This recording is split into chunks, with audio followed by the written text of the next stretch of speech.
Hi hello. ഇന്ന് ഞാൻ പാലക്കാട് എന്ന വശ്യമനോഹരമായ ഒരു ഗ്രാമത്തിൽ കൂടാണ് പോയിക്കൊണ്ടിരിക്കുന്നത്. പാലക്കാട് തികച്ചും ഗ്രാമ അന്തരീക്ഷമാണ്. മലകളും കുന്നുകളും അതുപോലെ തന്നെ വയലുകളും ഒക്കെ അടങ്ങിയ ഒരു ഗ്രാമമാണ് പാലക്കാട്. പാലക്കാട് ടൗണിൽ മാത്രമാണ് നമ്മൾ വലിയ വെൽഡിങ്ങും അതുപോലെ തന്നെ കടകളും അതുപോലെ തന്നെ ഷോപ്പിംഗ് മാളൊക്കെ കാണുന്നത്. അപ്പോൾ പാലക്കാട് ലുലു മാള് വന്നേ പിന്നെ കുറച്ച് തിരക്കൊക്കെ ഏറിയിട്ടുണ്ട്. പിന്നെ വണ്ടർല ഉണ്ടല്ലോ പാലക്കാട്. അപ്പം അങ്ങനെ നമ്മൾ ഗ്രാമങ്ങളിൽ കൂടെയൊക്കെ സഞ്ചരിച്ച്, ഗ്രാമം എന്ന് വെച്ചാൽ നമ്മൾ പാലക്കാട് മലമ്പുഴ ഭാഗത്തേക്കാണ് സഞ്ചരിച്ചത്. അങ്ങനെ നമ്മൾ മലമ്പുഴ പിന്നെ കോട്ടയിലൊക്കെ പോയി. കോട്ടയിൽ ചെന്നപ്പോൾ നല്ല മഴയായിരുന്നു. അപ്പോൾ നമ്മൾ പണ്ടൊക്കെ ആണെങ്കിൽ പാസ് എടുക്കാതെ തന്നെ നമുക്ക് കോട്ടയിലേക്ക് കയറാമായിരുന്നു. ഇപ്പം നമുക്ക് പാസ്സൊക്കെ എടുത്തതിന് ശേഷം മാത്രമേ കോട്ടയിലേക്കുള്ള പ്രവേശനമുള്ളൂ. അതിമനോഹരമായ കോട്ടയൊക്കെ കണ്ട് 1777 ടിപ്പു സുൽത്താൻ്റെ ഈ കോട്ട നിർമ്മിക്കപ്പെട്ടത്. അപ്പോൾ പണ്ട് യുദ്ധകാലങ്ങളിലൊക്കെ ഈ കുറ്റവാളികളെയൊക്കെ കൊല്ലാനൊക്കെ ഉള്ള, വെള്ളം നിറച്ചിട്ടൊക്കെ കൊല്ലാനൊക്കെ ഉള്ള ഒരു ജയിലറയുണ്ട് ഇവിടെ. അപ്പോൾ അങ്ങോട്ടേക്കൊന്നും കയറാൻ പറ്റിയില്ല, നല്ല മഴയുണ്ട്. അതുപോലെ തന്നെ ഇവിടെ ഇതിൻ്റെ അകത്തൊരു ക്ഷേത്രമുണ്ട്. ആ ക്ഷേത്രം അതിൻ്റെ ക്ഷേത്രത്തിൻ്റെ നമ്മൾ ഫ്രണ്ടിലോട്ട് കയറുന്നത് ഒറ്റപ്പാളിക്കാണ് ആ കല്ല് ഇരിക്കുന്നത്. ഒരു കല്ലാണ്, ഈ ഒറ്റപ്പാളി കല്ലാണ്. അപ്പോൾ അകത്ത് ചെറുതായിട്ടൊന്ന് ചുറ്റി അടിച്ചിട്ട് പിന്നെ ഇവിടെ കുട്ടികൾക്കൊക്കെ കളിക്കാനുള്ളൊരു പാർക്കുണ്ടായിരുന്നു. അപ്പോൾ പാർക്കിലൊക്കെ കുറച്ച് നേരം ഇരുന്നതിന് ശേഷം നമ്മൾ ഒരു പേര് ഞാൻ ഓർക്കുന്നില്ല, ആ കാട്ടിൽ കൂടെയൊക്കെ കുറച്ച് സഞ്ചരിച്ചു. അപ്പോൾ അപ്പോഴും മഴയായി, എങ്കിലും അതിമനോഹരമാണ് ഇവിടുത്തെ കാഴ്ചകളൊക്കെ. അപ്പം നമ്മൾ മഴവില്ലൊക്കെ കണ്ട് പിന്നെ കുറച്ച് കാടൊക്കെ നന്നായിട്ട് ആസ്വദിച്ച് ഇങ്ങനെ യാത്ര പോയി. അപ്പോൾ അത് രാവിലെ ആണെങ്കിൽ നമ്മൾ അഗ്രഹാരങ്ങളിലൊക്കെ പോയി. അപ്പോൾ നമ്മൾ ഈ ഉത്സവം നടക്കുന്ന ഒരു അമ്പലമാണ് ഇത്. അപ്പോൾ ആ ഒരു ഞാൻ ആദ്യമായിട്ടാണ് തേരൊക്കെ കാണുന്നത്. അപ്പം ഈ അമ്പലത്തിൽ ഇത് ഗുണ്ടമ്പലം എന്നാണ് ഈ അമ്പലത്തിന് പറയുന്നത്. അപ്പം നമ്മൾ അതേ കൂടെ ഒക്കെ കയറി പിന്നെ ഈ പുഴയൊക്കെ കാണാൻ മനോഹരമായിട്ടിരിക്കുകയാണ്. ചെറിയ മഴയൊക്കെ പെയ്യുമ്പോൾ പുഴ കാണാൻ നല്ല ഭംഗിയാണ്. വലിയ മഴയൊക്കെ പെയ്യുമ്പോൾ ഈ അമ്പലമൊക്കെ വെള്ളം കൊണ്ട് ഇങ്ങനെ മുങ്ങി വരും. അപ്പോൾ രഥോത്സവം എന്നൊക്കെ ഉള്ള സിനിമയൊക്കെ ഷൂട്ട് ചെയ്തത് ഇവിടെയാണ്. അത് കഴിഞ്ഞിട്ട് ഞാൻ ആദ്യമായിട്ടാണ് അഗ്രഹാരമൊക്കെ കാണുന്നത്. അപ്പോൾ അഗ്രഹാരത്തിലേക്ക് ഇങ്ങനെ കോലമൊക്കെ ഇടുന്നത് കാണണമെന്ന് ഭയങ്കര ആഗ്രഹമുണ്ടായിരുന്നു. അങ്ങനെ ഞാൻ കോലമൊക്കെ കാണാൻ വേണ്ടി ഇങ്ങനെ നടന്നു പോയപ്പോഴാണ് നമ്മുടെ അച്ചാറുമാമിയുടെ ഫോട്ടോ ഒരു അഗ്രഹാരത്തിൻ്റെ മുന്നിൽ വെച്ചിരിക്കുന്നത്. അപ്പോൾ ഞാൻ അവരോട് ചോദിച്ചു, ഇതാണോ ആ പാട്ടി? അതായത് യൂട്യൂബിലൊക്കെ കണ്ട് എനിക്ക് പരിചയമുണ്ട്. അപ്പോൾ അകത്തേക്ക് ചെന്നപ്പോഴത്തേക്ക് മാമി സുഖമില്ലാതെ കിടക്കുവാണേ. അപ്പോൾ ഞാൻ ചോദിച്ചു, എനിക്ക് അകത്തേക്ക് കയറാമോ എന്ന് ചോദിച്ചു. കാരണം നമ്മൾ പണ്ട് കാലങ്ങളിലൊക്കെ നമുക്കൊരറിവുണ്ടല്ലോ, ഞാനും ചേച്ചനും കണ്ണും കൂടെ രഥോത്സവത്തിന് പണ്ട് കാലങ്ങളിലൊക്കെ നമുക്കൊരറിവുണ്ടല്ലോ, നമ്മൾ അന്യമതസ്ഥരൊക്കെ അഗ്രഹാരത്തിൽ കയറിയാൽ പ്രശ്നമാണെന്നൊക്കെ ഉള്ളത്. അപ്പോൾ ഞാൻ അവരോട് ചോദിച്ചപ്പോൾ അവർ പറഞ്ഞു കയറിക്കോളാൻ പറഞ്ഞു. അങ്ങനെ അമ്മച്ചിയെ കണ്ടപ്പോൾ വളരെ ദയനീയമായ അവസ്ഥയാണ്. കാരണം 90 വയസ്സുണ്ട്, വാർദ്ധക്യ സഹജമായ രോഗങ്ങളാൽ നല്ല ബുദ്ധിമുട്ട് അനുഭവിക്കുന്നുണ്ട്. എന്നാലും സംസാരത്തിനൊന്നും ഒരു കുഴപ്പമില്ല, നല്ല സ്നേഹത്തോടുള്ള സ്വീകരണമായിരുന്നു നമ്മളെ.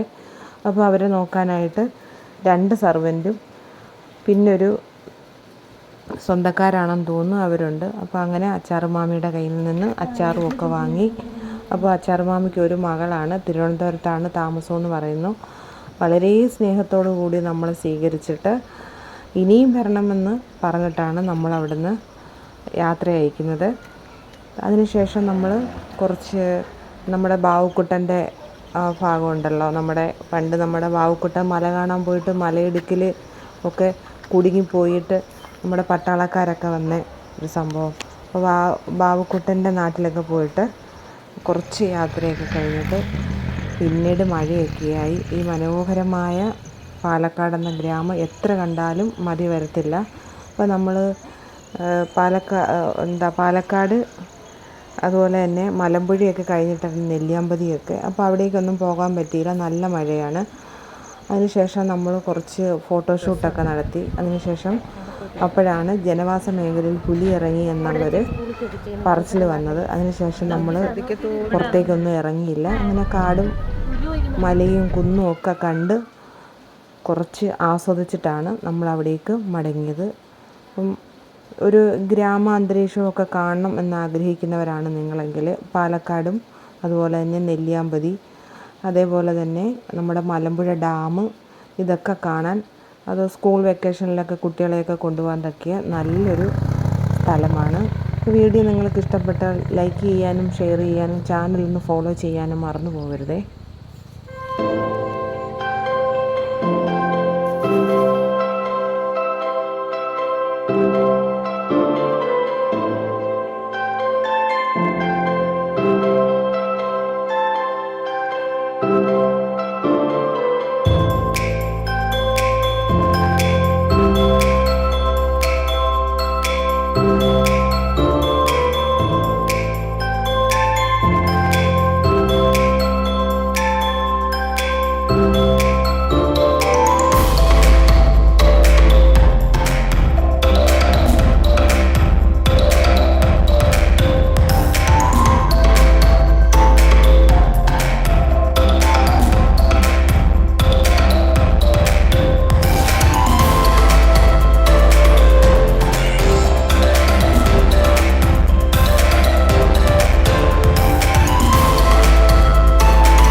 താങ്ക്